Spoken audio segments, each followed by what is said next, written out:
Nosotros hemos visto algunos casos, mejor dicho, hemos visto los casos de caché, ¿sí? Estos casos de caché que hemos visto tienen cuatro aspectos fundamentales, que son la ubicación de un bloque en la línea, por ejemplo, el emplazamiento directo cuando nosotros para una posición determinada teníamos un bloque, es decir, ese bloque estaba determinado por el valor que tenía, el valor en el medio que tenía la dirección de la memoria, ¿sí? Pero teníamos una sola posición donde ponerlo y teníamos problemas de alias. Después tenemos la totalmente asociativa, que habíamos dicho que en el tag, en el tag íbamos a poner toda la dirección, y el problema que nos traía esto que la teníamos que andar buscando por todos los tags a la posición que queríamos acceder. Y después la asociativa por conjunto, en donde en vez de hacer un solo elemento, o sea, en esta asociación de emplazamiento directo, en donde es poner un solo lugar donde ponerla, poníamos varios conjuntos que pueden ser 2, 4, 8, los que sean.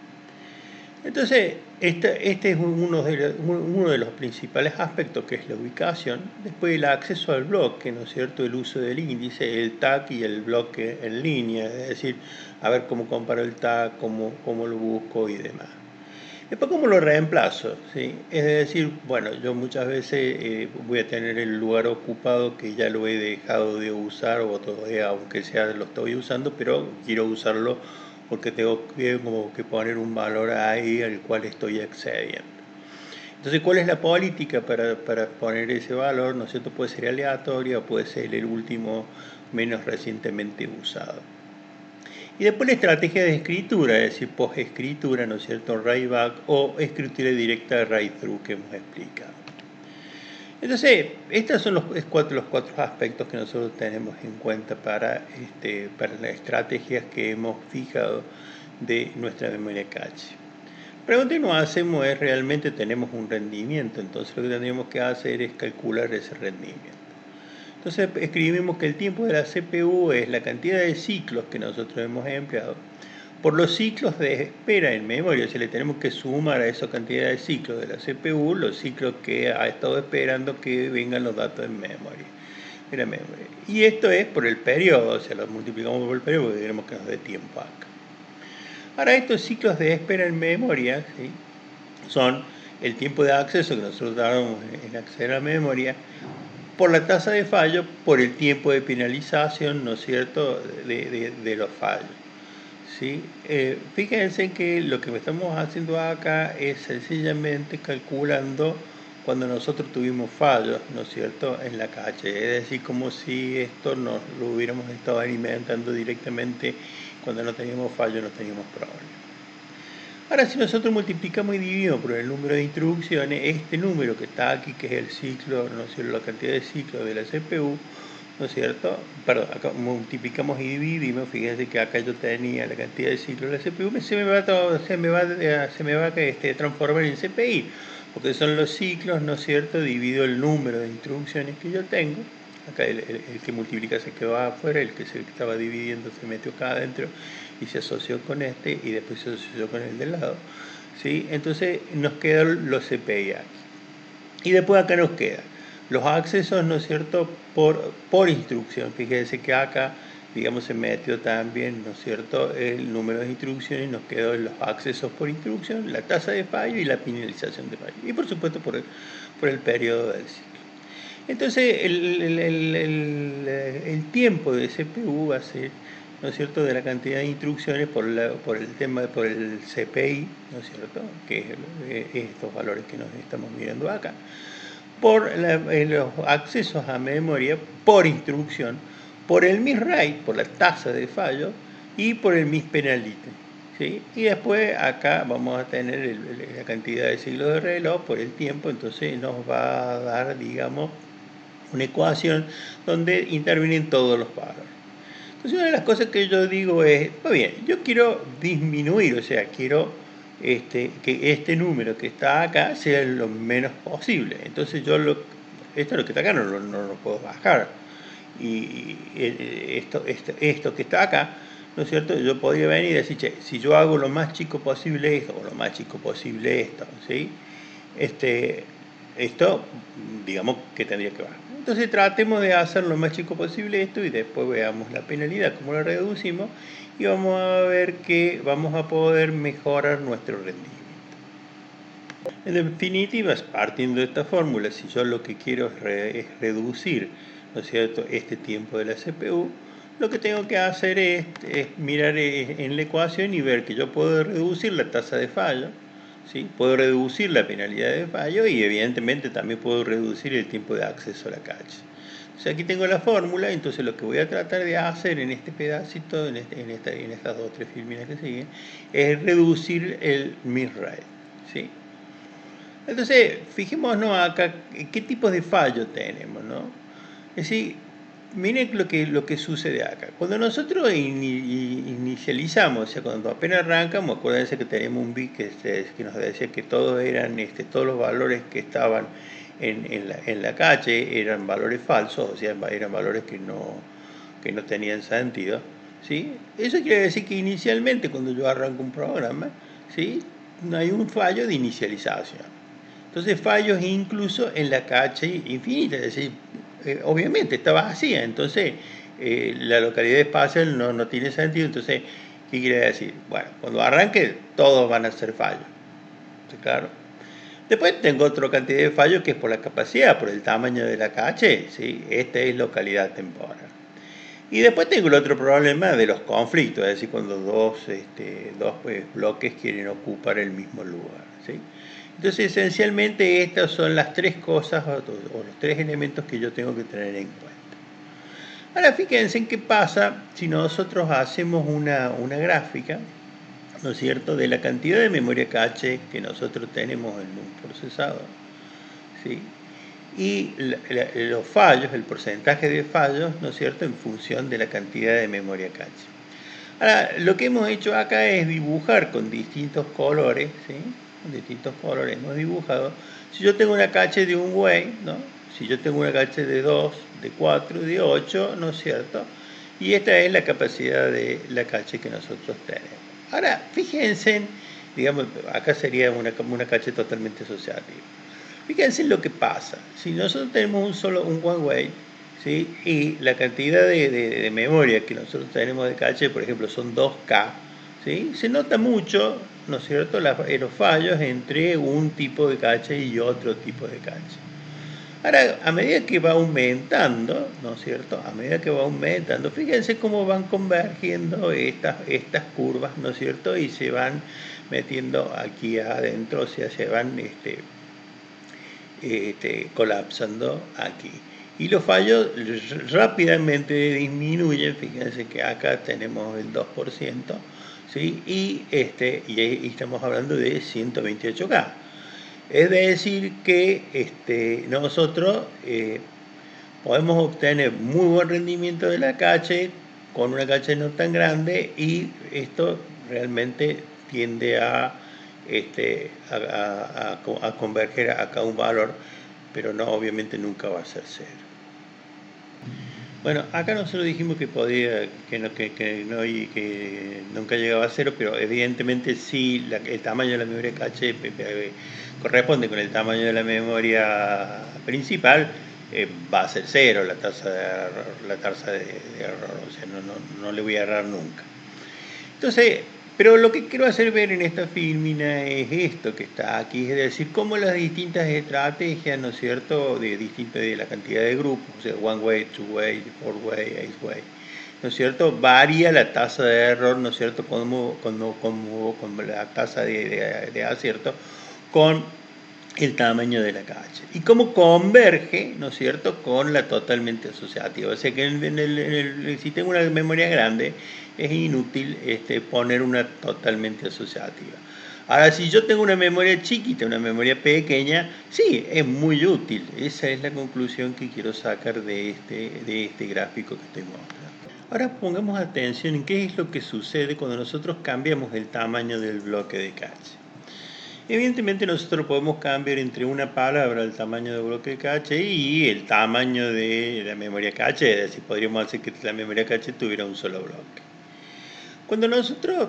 Si nosotros tuviéramos una sola palabra del bloque de cache, cuando nosotros arrancamos el proceso o cuando volvemos de una conmutación, lo que va a suceder es que vamos a tener la tasa de fallo de inicio. Esa tasa de fallo de inicio va a ser muy grande, porque cada palabra que queramos acceder vamos a tener que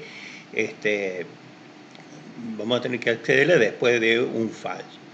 Evidentemente, si nosotros aumentamos el tamaño del bloque de caché, la tasa de fallo de inicio va a disminuir, porque cada vez que levantemos una palabra vamos a levantar todas las otras palabras, ¿no es cierto?, que vienen acompañadas en el bloque, y eso va a capturar la localidad espacial. ¿Sí? Es decir, que las palabras que están cercanas a esta, ¿sí?, nosotros las vamos a haber levantado, por lo cual vamos a haber disminuido la tasa de fallos de inicio. Aunque fíjate, o sea, esto parece que la cosa fuera que yo lleve a los bloques lo más grandes posible, pero ¿qué pasa cuando los bloques son muy grandes? Cuando los bloques son muy grandes, empiezo a tener problemas con que hay lugares, ¿no es cierto?, en donde yo tengo que ocuparlo lo tengo que ocupar con otra posición de memoria, es decir, que lo tengo que desalojar. Entonces empiezo a perder, ¿no es cierto?, la captura de la localidad temporal, porque, a ver, yo la voy a usar dentro de un rato a la información, ¿no es cierto?, que yo levante al principio, pero ahora la tengo que desalojar, entonces la acabo de perder. Entonces, esto quiere decir que hay un valor intermedio, ¿no es cierto?, del tamaño de bloque, que es un valor óptimo. Evidentemente ese valor óptimo va a depender de ciertos factores, ¿no? Entonces, ¿cómo lo vamos a determinar? Y bueno, vamos a determinar experimentalmente. Así que, ¿cuáles son los factores de lo que va a depender? Y del tamaño de la caché, ¿sí? El tamaño de la caché va a depender. Y acá yo tengo el tamaño del bloque. Entonces, fíjense que para los distintos colores, ¿no es cierto?, hemos dibujado la tasa de fallo en función del tamaño del bloque y el tamaño de la caché. Entonces, fíjense que cuando nosotros nos aproximamos a caché muy grande, el tamaño del bloque, ¿no es cierto?, o sea, prácticamente, digamos que los bloques empiezan, digamos, a disminuir, o sea, me empieza a convenir tener bloques más grandes, ¿no?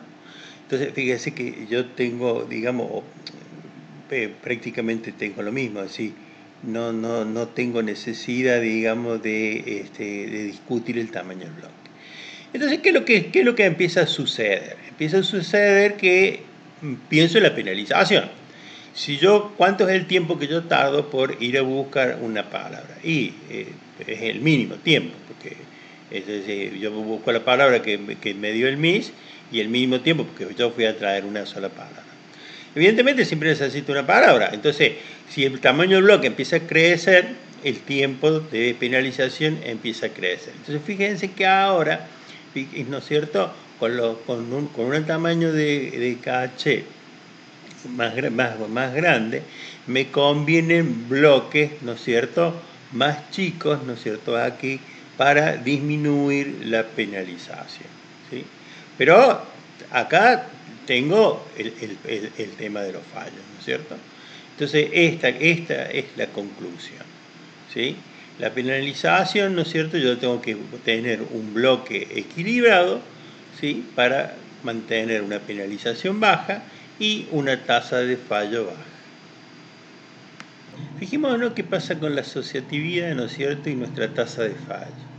Nosotros acá hemos hecho un grafo, ¿no es cierto?, donde tenemos la tasa de fallo. Cuando nosotros tenemos directo, acuérdense que acá cuando teníamos asociación directa teníamos mucho aliasing, y cuando teníamos por conjunto nos empezaba a bajar el aliasing hasta cuando teníamos totalmente asociativa el aliasing era el mínimo, ¿sí? Pero la cosa no termina ahí, ¿sí? Fíjense que esto va haciendo que disminuya la tasa de fallo, ¿no es cierto?, dado por los conflictos.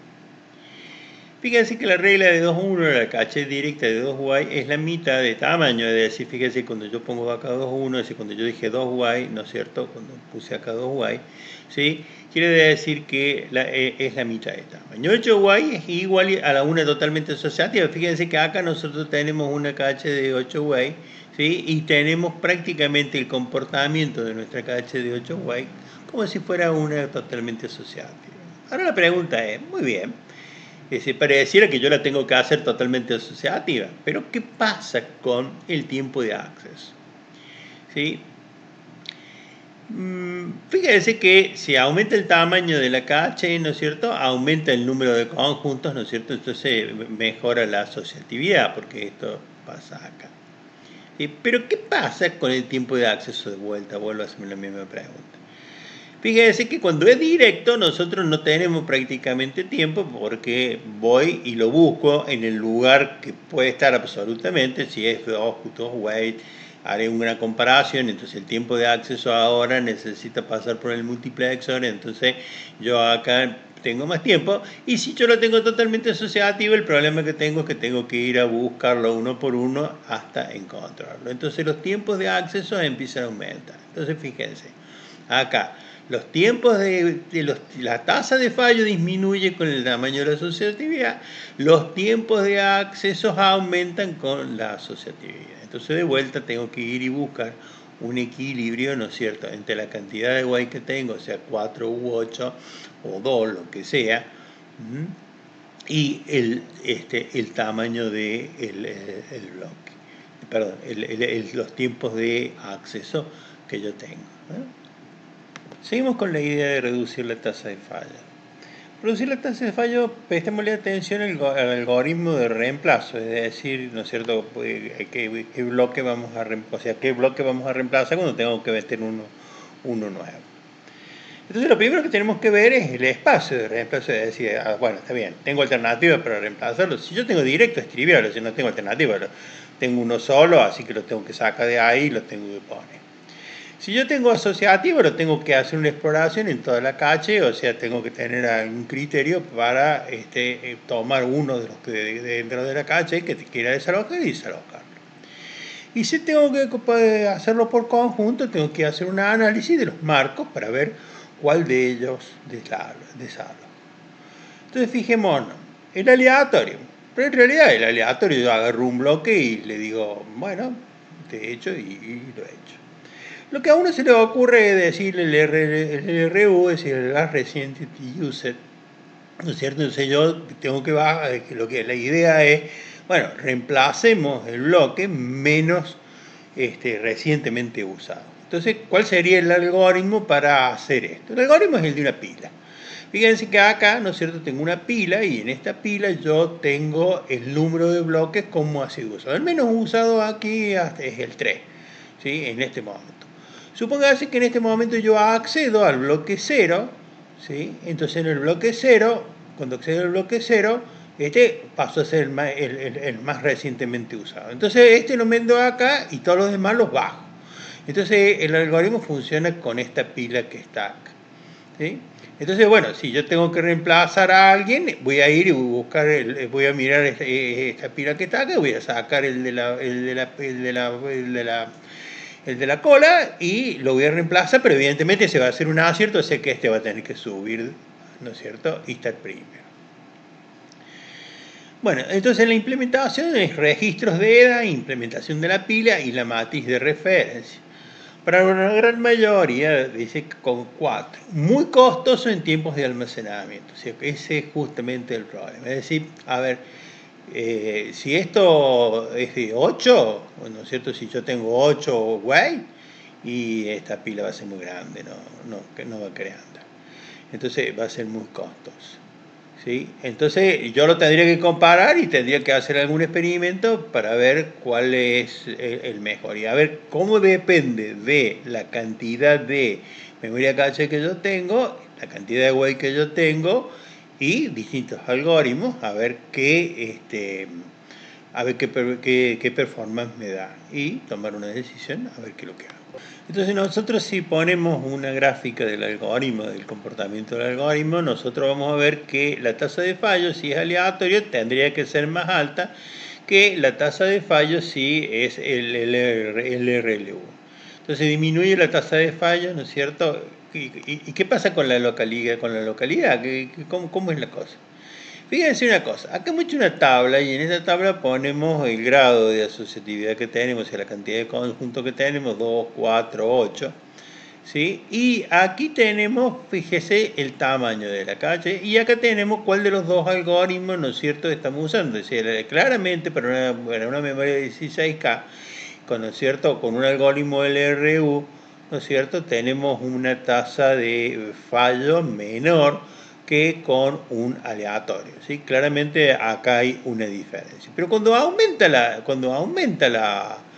el tamaño de la cache, fíjese que acá el grado lo hemos mantenido constante, ¿sí? Y la tasa de fallo empieza a aproximarse, o sea, una y la otra, digamos, con el LRU y el aleatorio empiezan a ser similares.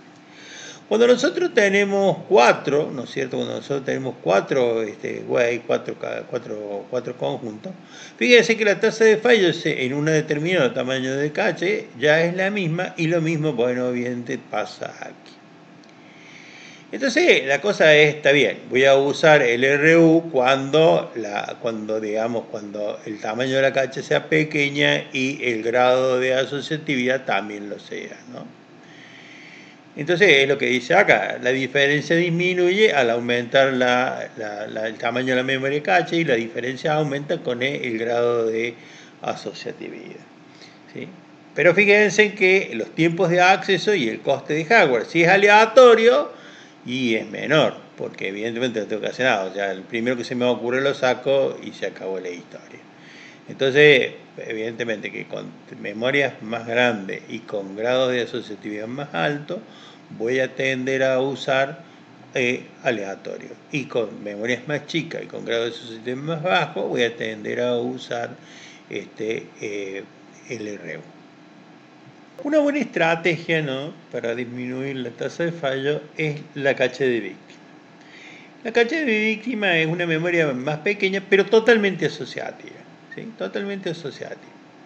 Y contiene los bloques que han sido sustituidos más recientemente. O sea, yo vengo y tengo una cache y digo, bueno, yo voy a echar este bloque que está acá, y en vez de echarlo literalmente, es decir, arrojarlo al vacío, lo que hago es ponerlo en la cache de víctimas. Pero acá fíjense que la cache de víctimas es sustancialmente más pequeña, ¿sí?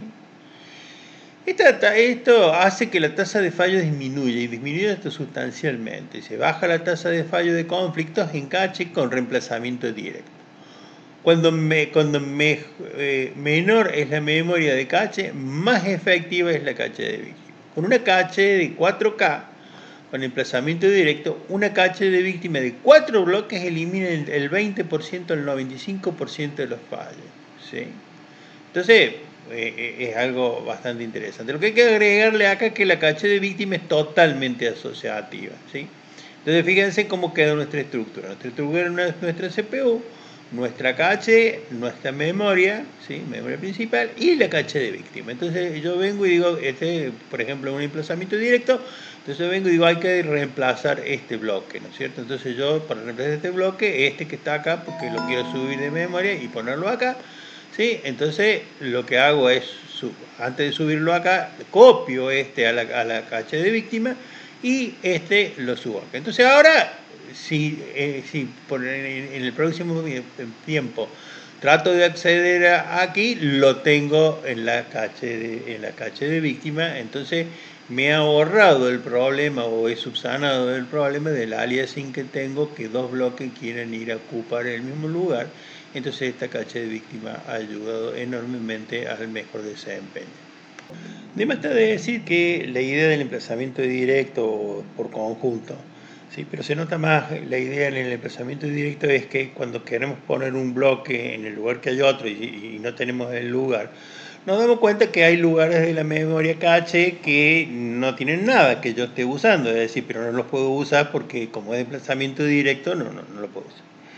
Entonces una de las ideas es decir, bueno, pero yo pudiera renombrar de alguna forma la dirección o la etiqueta para a este bloque reubicarlo en un lugar de la memoria de cache donde tenga una entrada que no se esté usando, y podría aparecer. O sea, la idea parece brillante, pero después no funciona. Pero de todos modos, miremosla un poco, ¿sí? Entonces, esto se llama cache pseudo-asociativa y trata de combinar las ventajas de la cache directa y la asociativa, ¿sí? Entonces, fíjese que si yo tengo una memoria de emplazamiento directo, un fallo busca el bloque en otra marca, dado que la inversión de los bits más significativos del índice. Es decir, fíjense que este es el pedacito del bloque, ¿sí? Entonces yo agarré y le invertí uno de los bits que está aquí, entonces voy y lo busco en otra parte.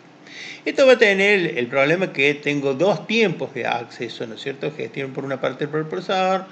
Y entonces, ¿por qué voy a tener dos tiempos de acceso? Y bueno, porque voy a ir a buscarlo primero el que tengo que buscar y después voy a ir a buscarlo en el lugar, ¿no es cierto?, que yo supongo que podría llegar a estar por la inversión de este bit que está acá. Miremos un poquito más la idea. La idea es así, que la caché pseudo-asociativa o columna asociativa consiste en utilizar toda la capacidad de la caché para reducir algunos bloques extra, ¿no es cierto? O sea, lo que quiero hacer es reubicar esos bloques extra en un principio no les pertenece. La implementación. Cuando una caché de correspondencia directa se falla, antes de ir a buscar en la memoria principal, puede intentar en otro bloque, el correspondiente al índice, pero con un bit más significativo invertido, ¿no es cierto?, ¿no es cierto?, del pseudo conjunto. ¿Sí? Entonces esa es la idea, por eso se llama pseudo asociativo, porque es un pseudo conjunto, es decir, yo le cambié un bit, entonces esto hizo que perteneciera a otro conjunto, entonces lo voy a buscar en otro conjunto, evidentemente lo tengo que tener marcado para distinguirlo de cuál es el original. Si bien parece una idea muy buena, por algún motivo esto no funciona, aunque como los alumnos todos los años preguntan porque por algún otro motivo no entienden exactamente de qué se trata, ¿sí? Yo puse este dibujito para explicarlo ahora. ¿Sí? Entonces fíjense en qué es lo que está sucediendo. O sea, el bloque le correspondía venir aquí, en este lugar. ¿Sí? Y yo cambié uno de los bits y ahora, como yo le cambié un bit, corresponde acá. Entonces lo que tengo que hacer es marcar. Entonces yo vengo acá, está ocupado. Ah, está ocupado. Vengo acá, está desocupado. Y si está desocupado, lo único que tengo que hacer es ponerlo el bloque acá y marcarlo para que entre en este lugar. Entonces la idea es que esta caché pseudo asociativa, ¿no es cierto?, ocupe los bloques, ¿no es cierto?, y que evite el problema del alias. Y decir, ¿por qué uso el más grande y no uso el más chico? No, usé el más grande porque así lo pongo lo más lejos posible, porque se supone que acá hay localidad, entonces no lo voy a poner en este lugar. La idea parecía buena, pero lamentablemente no funciona. La localidad espacial nos lleva a una idea que es para reducir la tasa de fallo, ¿no?, que es la prebúsqueda. Es decir, a ver, yo estoy accediendo a un valor, entonces voy a acceder a valores cercanos que estén cerca en la memoria, ¿sí?, hablando en distancia. ¿Sí? Entonces, una de las cosas que yo podría hacer es la prebúsqueda para ocultar la latencia. Fíjense cuál es la idea: ocultar la latencia de un fallo de caché solapando con otras instrucciones independientes. Entonces fíjense en que acá está, ¿no es cierto?, lo que yo tengo que hacer, que estas instrucciones que están acá, es anticiparles y buscar. Anticipar los fallos de la caché, anticipando la búsqueda antes que el procesador demande el dato. Entonces lo que voy a hacer es solapar el acceso a los datos con instrucciones anteriores a las que usan los datos. No se relaciona con los registros, no genera riesgo, o sea, esto no es lo mismo, o sea, lo que estoy haciendo es una prebúsqueda, o sea, estoy asegurándome que los datos estén en la caché antes que yo los vaya a utilizar, ¿no? Esto obviamente trae posibilidades de datos innecesarios. Hay dos formas de hacerlo, una es por hardware y otra es por software. ¿Cómo se hace esto por software? ¿Sí? ¿Cómo se hace la prebúsqueda de la caché por software? Evidentemente tengo instrucciones especiales de prebúsquedas, ¿no es cierto?, que se la doy al compilador. La eficiencia depende evidentemente del compilador, porque yo lo estoy dejando en mano del compilador y del tipo de programa que yo vaya a usar. Entonces, prebúsqueda con destino en caché la tienen el MIP 4, el Power, el PC, el Spark, no sé. ¿Sí? Instrucciones de prebúsqueda no producen excepciones, es una forma de especulación. Funciona bien con bucles y patrones de accesos a array simple, aplicaciones de cálculo. Funciona mal con aplicaciones enteras que presentan un amplio reuso de caché. Tiene un overhead por las nuevas instrucciones. Más búsqueda, más ocupación de memoria, etcétera.